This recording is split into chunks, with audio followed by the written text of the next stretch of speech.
Anastasia Nikolayevna Romanova, nacida el 18 de junio de 1901 y fallecida por magnicidio el 17 de julio de 1918, fue la cuarta hija de Nicolás II, el último zar de la Rusia imperial, y de su esposa Alejandra Fyodorovna. Desde su nacimiento portó el título de Gran Duquesa de Rusia. Anastasia fue la hermana menor de la Gran Duquesa Olga, la Gran Duquesa Tatiana y la Gran Duquesa María, y la hermana mayor de Alexei Nikolayevich Romanov, zarevich de Rusia. Fue ejecutada junto al resto de su familia en Ekaterimburgo el 17 de julio de 1918 por un grupo bolchevique. La leyenda de que Anastasia había sobrevivido a la Revolución Rusa estuvo vigente durante todo el siglo XX, y muchas impostoras afirmaron ser la Gran Duquesa. La más famosa de ellas fue Anna Anderson, pero a pesar del apoyo que le prestaron muchas personas que habían conocido a Anastasia, las pruebas de ADN realizadas a un pañuelo y el cabello de Anderson revelaron que no existía ningún parentesco con la familia imperial rusa. Antes de meternos a fondo, te invitamos a suscribirte al canal y activar la campanita de notificaciones, para no perderte ninguno de nuestros videos. Sin más que agregar, comencemos. Anastasia Nikolayevna nació el 18 de junio de 1901 en el Palacio de Peterhof, Rusia, según el calendario juliano, vigente en ese país hasta 1918. Cuando Anastasia nació, sus padres y el resto de su familia se sintieron decepcionados por haber tenido una cuarta hija, tras Olga, Tatiana y María. Su padre, el zar Nicolás II, no fue inmediatamente a ver a su nueva hija, ya que decidió dar un largo paseo para asimilar el hecho de que no había tenido un heredero varón. La recién nacida recibiría el nombre de Anastasia, un nombre cristiano muy popular entre los ortodoxos que significa resurrección. Algunos estudios afirman que dicho nombre aludía a la liberación concedida por su padre, el zar, a un grupo de estudiantes que habían provocado disturbios en San Petersburgo y Moscú, el invierno anterior, en honor de su nacimiento. El título que ostentaba, siguiendo una traducción literal, sería el de Gran Princesa, aludiendo a que Anastasia, como Alteza Imperial, tenía mayor rango que las otras princesas europeas, que solo eran altezas reales. No obstante, Gran Duquesa es la forma más ampliamente usada en español y otros idiomas a la hora de traducir el rango de las hijas de Nicolás II de Rusia. Las hijas del zar fueron criadas de la manera más austera posible. Dormían en duros catres plegables sin almohadas, excepto cuando estaban enfermas. Tomaban duchas frías por la mañana. Tenían la obligación de mantener sus cuartos ordenados y limpios, y dedicarse a la costura para después vender las piezas en varios actos de caridad, siempre y cuando no estuvieran ocupadas en otras tareas. La mayoría de los habitantes de la casa, incluyendo a los criados, llamaban normalmente a la Gran Duquesa por su primer nombre y el patronímico, Anastasia Nikolayevna, y no usaban el título de Su Alteza Imperial. Fue descrita como de corta estatura y corpulenta, de ojos azules y pelo rojizo cercano al rubio. Margaret Igar, la institutriz de las 4 grandes duquesas, comentó que la joven Anastasia era la criatura más encantadora que había conocido. Muy a menudo, descrita como una muchacha brillante y de gran talento, no sabía asimilar las restricciones de las horas de estudio, según sus tutores Pierre Gilliard y Sidney Gibbes. Gibbes, Gilliard y las damas de honor Lily Den y Anna Virubova la describieron como una niña muy animada, traviesa y como una actriz de gran talento. Sus comentarios, ingeniosos y agudos, herían a menudo sensibilidades. Existen muchos testimonios sobre el comportamiento de la joven Anastasia que rozaba ocasionalmente lo inaceptable para las costumbres coetáneas. Según Gleb Botkin, hijo del médico de la corte Yevgeny Botkin, asesinado junto a la familia imperial en Ekaterimburgo, Anastasia era la gran responsable de la mayoría de travesuras y hechos punibles de la familia, ya que en ese aspecto era un auténtico genio. Siempre intentaba engañar a los criados o bromear con sus tutores, cometiendo travesuras como subirse a lo alto de un árbol y negarse a bajar, desvelando un comportamiento típicamente infantil, o golpear con una gran bola de nieve a su hermana Tatiana con la suficiente fuerza como para dejarla tendida en el suelo. Una prima lejana, la princesa Nina Georgiyevna, repetía que Anastasia era tan horrible y repugnante como el mismo diablo, y que le gustaba engañar, golpear y arañar a sus compañeros de juegos, pues Anastasia se sentía insultada por el hecho de que Nina era más alta que ella a pesar de ser más joven. Hallie Hermione Reeves, escritora estadounidense, esposa de un diplomático, explicaba cómo veía a una joven Anastasia, de solo 10 años de edad, comiendo bombones de chocolate, sin preocuparse en quitarse antes sus largos y blancos guantes de ópera, en la Casa de la Ópera de San Petersburgo. Anastasia y su hermana mayor, María, eran conocidas en la familia como la pequeña pareja. Las dos muchachas compartían habitación. A menudo llevaban variaciones del mismo vestido y pasaban la mayor parte del tiempo juntas. Las dos hermanas mayores, Olga y Tatiana, también compartían habitación y eran llamadas la pareja mayor. Las 4 hermanas solían firmar sus cartas con el acrónimo OTMA, resultado de las iniciales de sus nombres de pila. A pesar de su vitalidad, Anastasia no gozaba de buena salud. Padecía hallux valgus, juanetes, que afectaba a los 2 dedos gordos del pie. También tenía un problema muscular en la espalda que le obligaba a recibir un masaje 2 veces por semana. Su reticencia a los masajes era tal que se escondía bajo armarios o camas para no recibirlos.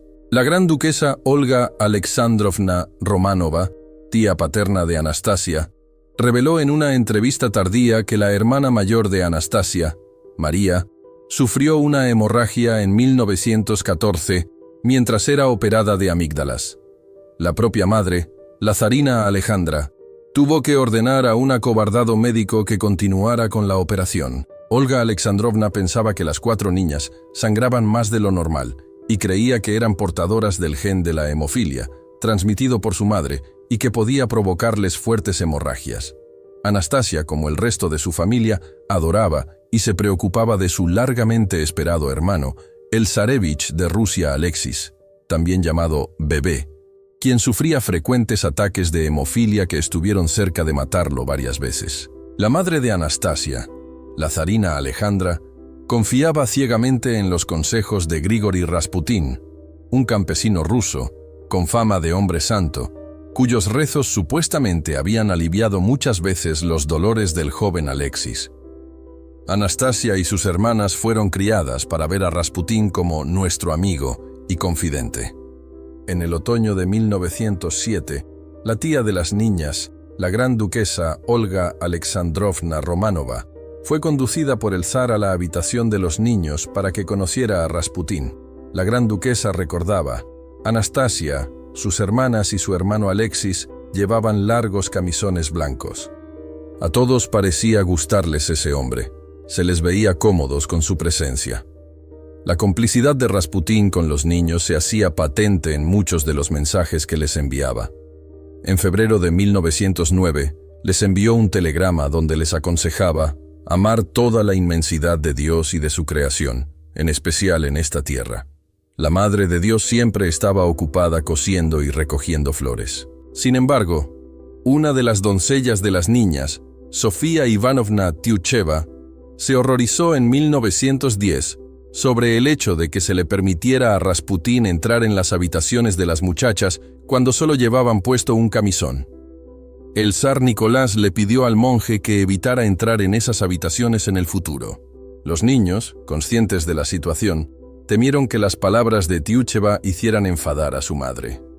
«Tengo miedo de que Sofía diga cosas malas de nuestro amigo», escribió la hermana mayor de Anastasia, Tatiana, a su madre el 8 de marzo de 1910, con 12 años, y añadía: «Espero que nuestra doncella sea amable con nuestro amigo en el futuro».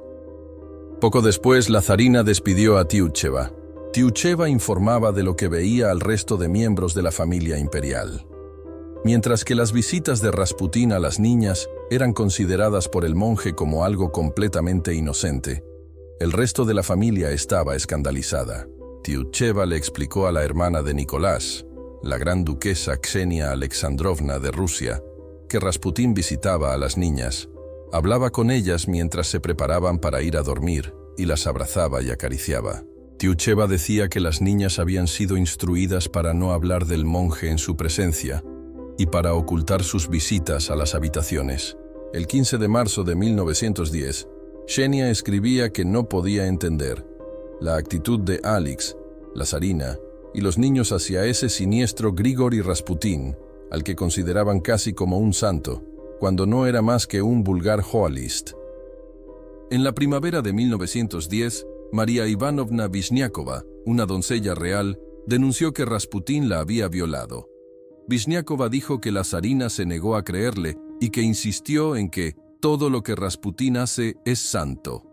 La gran duquesa Olga Alexandrovna declaró que las acusaciones de Vishniakova fueron inmediatamente investigadas. Sin embargo, sorprendieron a la joven en la cama con un cosaco de la Guardia Imperial. Impidieron a Vishniakova acercarse a Rasputin y en 1913 fue despedida. Sin embargo, los rumores persistieron, hasta el punto que se decía que Rasputin no solo había seducido a la zarina, sino también a las 4 grandes duquesas. Estos rumores aumentaron considerablemente cuando el propio Rasputin divulgó las cartas que la zarina y sus hijas le enviaban. «Mi querido, hermoso, mi único amigo», escribía Anastasia, «cuántas ganas tengo de verte otra vez. Hoy he soñado contigo. Siempre le pregunto a mamá cuándo vendrás.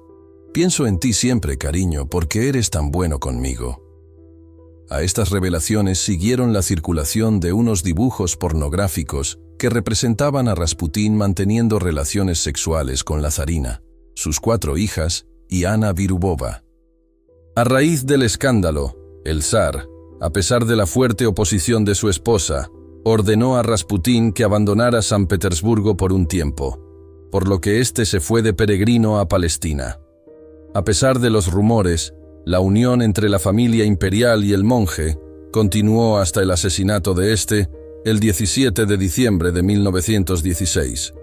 Nuestro amigo está muy satisfecho de nuestras niñas, dice que han pasado por duras pruebas para su edad y que sus almas están muy desarrolladas, escribía Alejandra a su marido el zar Nicolás el 6 de diciembre de 1916. En sus memorias, Mordvinov escribió que las 4 grandes duquesas se quedaron visiblemente trastornadas por la muerte de Rasputin y que permanecieron sentadas, abrazadas las unas a las otras, en un sofá de uno de sus dormitorios durante toda la noche en la que recibieron la noticia. Mordvinov recordaba que las muchachas estaban de muy mal humor y que parecían intuir la agitación política que ya se estaba gestando en Rusia. Rasputin fue enterrado con un ícono, firmado en su reverso por la zarina y sus 4 hijas. Anastasia asistió a su entierro, el 21 de diciembre de 1916, y junto a su familia planearon edificar una iglesia sobre el emplazamiento de su tumba. Durante la Primera Guerra Mundial, Anastasia, junto a su hermana María, solía visitar a los soldados heridos en un hospital privado situado en los terrenos de Tsarskoye Selo, la villa de los zares. Las 2 adolescentes, demasiado jóvenes para pertenecer a la Cruz Roja como su madre y sus 2 hermanas mayores, jugaban con los soldados para levantarles el ánimo. Félix Dassel, que estuvo allí hospitalizado, recordaba que la joven gran duquesa reía como una ardilla y que caminaba tan rápido que siempre parecía a punto de tropezar. En febrero de 1917 estalló la Revolución Rusa, que obligó a Nicolás II a abdicar del trono. Anastasia y su familia fueron puestos bajo arresto domiciliario en el Palacio de Alejandro, en Tsarskoye Selo. Pero dada la cercanía de las fuerzas bolcheviques, Alexander Kerensky, del gobierno provisional, desplazó a la familia hasta Tobolsk, en Siberia. Una vez los bolcheviques se hicieron con el control de la mayor parte de Rusia, Anastasia y su familia fueron trasladados a la casa Ipatiev, en Ekaterimburgo. El nerviosismo y la incertidumbre del cautiverio afectó más a Anastasia que al resto de su familia. «Adiós», le escribió a un amigo en el invierno de 1917. «No te olvides de nosotros». En Tobolsk, Anastasia escribió una redacción para su tutor de inglés, repleta de faltas de ortografía, sobre Evelyn Hope, un poema de Robert Browning que habla de una chica joven. Cuando ella murió, solo tenía 16 años. Escribió Anastasia. Había un hombre que la amaba sin haberla visto nunca, pero pese a ello la conocía bien, y ella también había oído hablar de él. Él nunca pudo decirle que la amaba, y ahora ella está muerta. En Tobolsk, ella y sus hermanas escondieron joyas dentro de sus vestidos para evitar que se las robaran. Pero los guardias registraron a Anastasia y a sus hermanas Olga y Tatiana en busca de esas joyas mientras iban a bordo del Rus, el buque a vapor que las transportaba a Ekaterimburgo, donde estaban sus padres y su hermana María, en mayo de 1918. Su tutor de inglés, Sidney Gibbs, recordaba haber oído a las grandes duquesas llorar y gritar asustadas y su propia impotencia al no poder ayudarlas. Pierre Gilliard hablaba de su último encuentro con los niños en Ekaterimburgo. El marinero Nagorny, que se encargaba del pequeño Alexis, pasó ante mi ventana con el niño enfermo en brazos. Detrás venían las grandes duquesas con maletas y algunos efectos personales. Traté de acercarme, pero el centinela me hizo retroceder bruscamente y me hizo alejarme del carruaje. Volví a la ventana. Tatiana Nikolayevna apareció en último lugar, con su pequeño perro y arrastrando una pesada maleta marrón. Estaba lloviendo y pude ver cómo sus pies se hundían en el barro a cada paso que daba. Nagorny trató de ayudarla, pero uno de los comisarios se lo impidió. Menos de 2 meses después, el 14 de julio de 1918, sacerdotes de Ekaterimburgo prepararon un servicio especial para la familia en la que, según dijeron después, se arrodillaron durante el rezo a los muertos, cosa que no era su costumbre. Sin embargo, en sus últimos meses de vida, Anastasia intentó llevar su cautiverio de la mejor forma posible. Junto a otros miembros de la casa, organizaba juegos para deleitar a sus padres durante la primavera de 1918. Según Sidney Gibbs, las actuaciones de Anastasia hacían estallar en carcajadas al resto de la familia. En mayo de 1917, en una carta desde Tobolsk a su hermana María en Ekaterimburgo, describía un momento de felicidad a pesar de la tristeza, la soledad y la preocupación por su hermano enfermo. Estuvimos columpiándonos y no podíamos parar de reír. La caída era tan maravillosa. Se lo expliqué tantas veces a mis hermanas que llegaron a cansarse, pero lo podía haber explicado 1000 veces más. ¡Qué bien lo pasamos! Solo se podía gritar de alegría. En sus memorias, uno de los guardias de la casa Ipatiev, Alexander Strekotin, recordaba a Anastasia como una muchacha muy amigable y llena de alegría, mientras que otro guardia dijo que era un diablillo encantador. Era traviesa y pocas veces se la veía cansada. Le gustaba hacer números cómicos con los perros, como si estuvieran en un circo. Sin embargo, otro de los guardias llamaba a Anastasia ofensiva y una terrorista, y se quejaba de que algunos de sus provocativos comentarios causaban tensión entre los soldados. Tras la toma del poder por parte de los bolcheviques, Rusia entró vertiginosamente en una guerra civil. Las negociaciones para la liberación de la familia imperial entre los bolcheviques y el resto de la familia, muchos de ellos importantes miembros de casas reales europeas, se suspendieron. El avance del movimiento blanco, cuyo brazo militar era conocido como Ejército Blanco o Guardia Blanca, sobre Ekaterimburgo, dejaba al Ejército Rojo en una situación precaria. Los rojos sabían que Ekaterimburgo caería por la superioridad y la mejor preparación del Ejército Blanco. Cuando los blancos llegaron a la ciudad, la familia imperial simplemente había desaparecido. La teoría más aceptada fue que habían sido ejecutados, como sostenía el investigador del movimiento blanco Nicolás Sokolov, basada en el descubrimiento de objetos personales de la familia imperial encontrados en un pozo situado en la mina Ganina Yama. El informe Yurovsky, un informe de los hechos remitido por Yurovsky a sus superiores bolcheviques tras la ejecución, fue encontrado en 1989 y reproducido en el libro El último zar de Edvard Radzinsky. Según el informe, la noche de la ejecución, la familia fue despertada y se solicitó que se vistieran. Cuando preguntaron la razón, se les informó que iban a ser trasladados a una nueva ubicación por su seguridad, por la proximidad del Ejército Blanco a Ekaterimburgo y la violencia que ello podría conllevar. Una vez vestidos, la familia y un reducido círculo de sirvientes y ayudantes fueron llevados a uno de los sótanos de la casa, y se les pidió que esperaran con el pretexto de que iban a hacerles una foto antes de partir. A Alejandra y Alexis se les permitió sentarse en sillas, a petición de la zarina, con la condición de que estuvieran vigilados por guardias. Pasados los minutos, entraron en la habitación los ejecutores comandados por Yurovsky. Sin preámbulos, levantó el revólver y declaró al zar que el pueblo ruso lo había condenado a muerte. El zar alcanzó a balbucear, «¿Qué?», y se giró hacia su familia, en el momento en que Yurovsky le disparó a quemarropa un tiro en la cabeza. Cuando el zar cae muerto, la zarina y su hija Olga tratan de hacer el signo de la cruz, pero son asesinadas con la primera ráfaga de los ejecutores, al recibir disparos en la cabeza. El resto de la familia imperial es asesinada con la siguiente ráfaga, a excepción de Ana Demidova, la criada de Alejandra. Demidova sobrevivió a la ráfaga inicial, pero fue rápidamente rematada a bayonetazos contra una de las paredes del sótano, mientras intentaba protegerse con una almohada, repleta en su interior de joyas y piedras preciosas.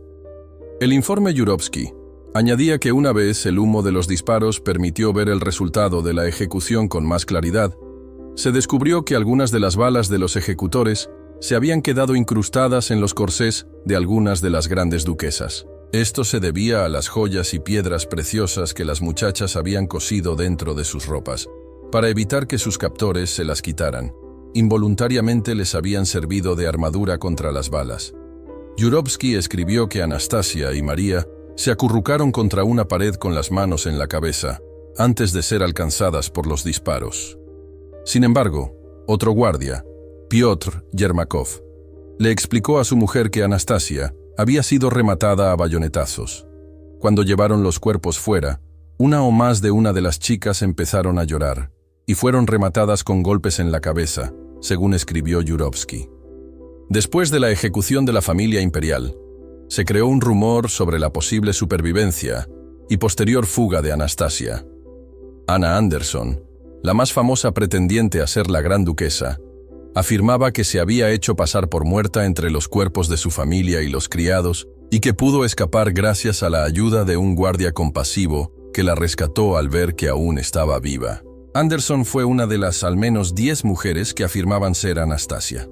Algunas menos conocidas fueron Nadezhda Ivanovna Vasilieva y Eugenia Smith. 2 jóvenes que afirmaban ser Anastasia y su hermana María fueron encontradas por un sacerdote de los Montes Urales, donde vivieron como monjas hasta su muerte en 1964, enterradas bajo los nombres de Anastasia y María Nikolayevna. Estos rumores de supervivencia fueron avivados por varios informes contemporáneos que hablaban de registros en trenes y casas, por parte de soldados y la policía secreta bolchevique, en busca de Anastasia Romanova. Durante su breve encarcelamiento en Perm en 1918, la princesa Elena Petrovna, mujer de un primo lejano de Anastasia, el príncipe Ioan Konstantinovich de Rusia, explicó que un guardia trajo a su celda a una muchacha llamada Anastasia Romanova y le preguntó si aquella muchacha era la hija del zar. Ante la negativa de Yelena Petrovna, el guardia se la volvió a llevar. Hubo más testigos que afirmaron haber visto en Perm a Anastasia, a su madre y a sus hermanas después del asesinato, aunque actualmente se considera que no es más que un rumor sin ninguna evidencia palpable. Un informe que posee más credibilidad por parte de algunos historiadores asegura que 8 testigos vieron cómo guardias armados capturaban a una joven que intentaba huir del andén 37 de una estación de ferrocarril al noroeste de Perm, en septiembre de 1918. Uno de ellos fue el doctor Pavel Utkin, un médico que trató a la muchacha después del incidente. Algunos de estos testigos identificaron a la muchacha como Anastasia, cuando detectives del Ejército Blanco les mostraron fotos de la Gran Duquesa. El doctor Utkin también explicó a los detectives del Ejército Blanco que la muchacha herida, a la que trató en la oficina de la Checa en Perm, le dijo: «Soy la hija del soberano, Anastasia». Durante ese mismo periodo, mediados de 1918, numerosos jóvenes fingieron ser miembros de la familia Romanov que habrían escapado a las matanzas. Boris Solosiev, marido de una de las hijas de Rasputín, María, estafó a importantes familias rusas al pedirles dinero para que un falso Romanov pudiera huir a China. Solosiev también encontró a numerosas jóvenes dispuestas a hacerse pasar por alguna de las grandes duquesas para beneficiarse de las familias que había estafado. Sin embargo, algunas teorías, apuntan a que hubo posibilidad de que uno o más guardias pudieran ayudar a algún superviviente. Yakov Yurovsky había ordenado a los guardias que se presentaran en su oficina para devolver los objetos robados tras la ejecución. Se apunta a que durante un largo espacio de tiempo, los cuerpos permanecieron sin vigilancia en el camión que los transportaría, en el sótano o en los pasillos de la casa. También se apunta a que varios soldados, que no habían participado en la matanza y que habían mostrado cierta empatía hacia las grandes duquesas, pudieron estar en el sótano con los cuerpos. Durante una sesión del juicio celebrado en Alemania, entre 1964 y 1967, para probar la verdadera identidad de Anna Anderson, el sastre vienés Heinrich Kleibenzettel, que vivía y trabajaba frente a la casa Ipatiev, declaró que pudo ver a una malherida Anastasia inmediatamente después de la masacre de Ekaterimburgo, el 17 de julio de 1918. La joven estaba siendo atendida por su casera, Anna Budin, en una casa situada justo frente a la casa Ipatiev. Kleibenzettel solía llevar ropa a la casa Ipatiev y había visto a las grandes duquesas allí, aunque nunca habló con ellas. También llegaron noticias desde Bulgaria de la posible supervivencia de Anastasia y de su hermano pequeño Alexis. En 1953, Peter Zamiatkin, presunto miembro de la Guardia de la Familia Imperial Rusa, le explicó a un chico de 16 años que convalecía en el hospital con él, que llevó a Anastasia y a su hermano Alexis a su pueblo natal, cerca de Odessa, siguiendo las órdenes del zar. Después del asesinato del resto de su familia, Zamiatkin habría llevado a los niños en barco desde Odessa hasta Alejandría. Los supuestos Anastasia y Alexis habrían vivido bajo nombres falsos en la ciudad búlgara de Gabarevo, cerca de Kazanlak. La Anastasia búlgara se hacía llamar Eleonora Albertovna Kruger y murió en 1954. Otra versión defiende que la princesa huyó con parte de su custodia hacia la Argentina, instalándose en la localidad de El Colorado, provincia de Formosa. La posible supervivencia de Anastasia es una de las grandes leyendas del siglo XX, considerándose a Anna Anderson la creadora del mito. En 1922, los rumores sobre que una de las grandes duquesas, o incluso toda la familia, habían sobrevivido, propició la aparición en Alemania de una mujer que se hacía llamar Anna Anderson. Fue encontrada a punto de suicidarse en el puente del río Spree, en Berlín, Alemania, 2 años después de la masacre. Fue internada sin identificar en una institución para enfermos mentales, donde 2 años después aseguró ser la gran duquesa Anastasia, que había sido declarada muerta en Ekaterimburgo. Siempre hubo confusión en cuanto a la verdadera identidad de Anna Anderson, debido a los supuestos conocimientos que tenía sobre Anastasia, que según se decía, solo la verdadera gran duquesa podía conocer. Algunos familiares de los Romanov declararon que probablemente Anna era la gran duquesa, pero otros nunca estuvieron convencidos. La batalla por conocer su verdadera identidad se convirtió en el juicio más largo de la historia de Alemania, ya que se inició en 1938 y fue oficialmente cerrado en 1970. El veredicto final estableció que Anna Anderson no pudo aportar suficientes pruebas para demostrar que era la gran duquesa, aunque también se estableció que la muerte de Anastasia no se podía confirmar como hecho probado. Anna Anderson moriría de neumonía en 1984, siendo su cuerpo incinerado. En 1994, usando muestras de un pañuelo suyo encontrado en el hospital, junto con la sangre de Felipe de Mountbatten, príncipe de Edimburgo, quien sería su pariente lejano, se le hicieron unas pruebas de ADN. Según el Dr. Hill, si aceptamos que estos restos son de Anna Anderson, entonces Anna Anderson no está emparentada con el zar Nicolás II ni la zarina Alejandra. Al compararlo con familias de una lista de desaparecidos en 1918 y 1920, se descubrió que su auténtica identidad era Franziska Szankowska, nacida en Pomerania, Polonia, el 16 de diciembre de 1896 y desaparecida en marzo de 1920, cuando perdió la memoria trabajando en una fábrica de Berlín. Al encontrarla cerca de un puente de aquella ciudad, asumió los relatos de Anastasia que su marido le había contado como si fuera de su propia vida. Sin embargo, nuevas pruebas forenses realizadas en 1994, comparando la cara y las orejas de Anastasia y Anderson, siguiendo un procedimiento de identificación, concluyeron erróneamente que Anna Anderson era Anastasia. Estas pruebas aparecieron en un documental de la televisión británica. Tras el hallazgo de los restos del Zarevich y de la otra hija en 2007, pruebas del ADN mitocondrial de una muestra de tejido de Anna Anderson, recogida durante un procedimiento médico en 1979, se comparó con el de los Romanov y sus familiares, no coincidiendo ni con la del duque de Edimburgo, ni con los huesos, lo que confirma que Anderson no era Anastasia. Las muestras de ADN coinciden con Karl Maucher, sobrino de Franziska Shanskowska, lo que indica que Maucher y Anderson estaban relacionados por línea materna y que Anderson era probablemente Shanskowska. Posteriores pruebas realizadas a unos cabellos de Anderson guardados en un libro por su marido, Jack Manahan, han arrojado los mismos resultados.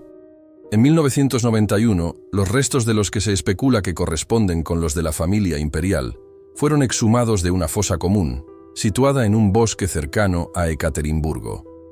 La fosa había sido descubierta una década antes, en 1979, pero las autoridades comunistas, que aún gobernaban Rusia, la habían mantenido oculta. Una vez abierta la tumba, los excavadores descubrieron que en vez de los 11 cuerpos que pretendían exhumar, pertenecientes al zar Nicolás II, la zarina Alejandra, Alexis, las 4 grandes duquesas Olga, Tatiana, María y Anastasia, el doctor de la familia Yevgeny Botkin, su criado Alexei Trup, su cocinero Iván Charitonov y la criada de Alejandra, Ana Demidova, solo había restos de 9 personas. Faltaban los cadáveres de Alexis y, según el experto forense William Maples, de Anastasia.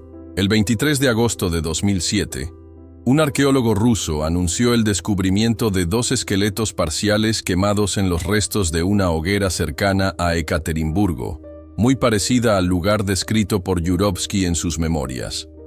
Los arqueólogos dicen que los cuerpos pertenecen a un niño de entre 10 y 13 años en el momento de su fallecimiento y a una adolescente de entre 16 y 23 años. Anastasia tenía 17 años y un mes cuando fue asesinada, mientras que su hermana María tenía 19 años y un mes, y a su hermano Alexis le faltaba un mes para cumplir los 14 años. Las hermanas mayores de Anastasia, Olga y Tatiana, tenían 22 y 21 años cuando murieron. Junto a los cuerpos se encontraron cascos de botellas de ácido sulfúrico, clavos, restos de una caja de madera y balas de varios calibres. Los huesos se encontraron usando detectores de metales. Después de hacer pruebas de los 2 esqueletos encontrados, se determinó que pertenecían a Anastasia y a su hermano. En el año 2000, Anastasia y su familia fueron canonizados por la Iglesia Ortodoxa rusa como Strastoterpets, es decir, personas asesinadas no solo por su fe, sino por su devoción a Dios. Ya en 1981, habían sido canonizados como mártires por la Iglesia Ortodoxa rusa en el exterior, junto a otras víctimas del régimen soviético. Esta decisión generó controversias, ya que algunos consideraban que el zar Nicolás II fue un gobernante débil cuyas decisiones causaron la Revolución rusa. Sin embargo, la Iglesia Ortodoxa rusa, en el exterior, defendió que la canonización no dependía de sus acciones como emperador, sino del motivo de su asesinato.